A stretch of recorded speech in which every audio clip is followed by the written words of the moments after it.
പറഞ്ഞ വാക്കിന് 100% സത്യസന്ധത പുലർത്തിയ പെർഫോമൻസ്. അർജുൻ, ഗോപിച്ചേട്ടൻ സ്റ്റീൽ ചെയ്തെടുത്തത് അങ്ങനെ വെറുതെ ഒന്നുമല്ല. എന്താ പറയാ, ചങ്ക് പറിച്ചെടുത്തു. അതെ, ഞങ്ങളുടെ ഒക്കെ ചങ്ക് പറിച്ചെടുത്തു. അർജുൻ വെറുതെ ഒന്ന് മൂളിയെ തന്നെ എന്റെ മനസ്സിങ്ങനെ വിമ്പി തുടങ്ങും.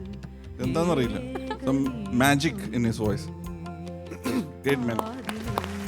എനിക്ക് തോന്നുന്നു ആക്ച്വലി സ്പീക്കിംഗ് സരഗമപ്പാടെ ഏറ്റവും കൂടുതൽ വില അറിയാവുന്ന ഒരാളാണ് അതെ അതെ അർജുൻ. ഇത്രയും മുനമ്പിൽ നമ്മൾ ലൈഫിൽ എവിടെയും നമ്മൾ എത്തേണ്ട വന്നിട്ടുണ്ടാവില്ല. അർജുൻ എത്തിയൊരു മുനമ്പ് എന്ന് പറഞ്ഞത് ദാറ്റ്സ് എ പോയിന്റ്. ഇത്രയും വലിയൊരു വേദിയിൽ നിന്ന് ജസ്റ്റ് ലാസ്റ്റ് മിനിറ്റിൽ പുലിമടയിലോട്ട് വന്ന ഒരാളാണ്. I am really proud to have him in this night. ഒരു പക്ഷേ ഇവരോരോരുത്തരും ഇരിക്കുന്ന ഈ ചെയറിന് എത്രമാത്രം വാല്യൂ ഉണ്ടെന്ന് നമുക്ക് മനസ്സിലായത് ഒരു പക്ഷേ അർജുനിലൂടെ ആയിരിക്കും അല്ലേ?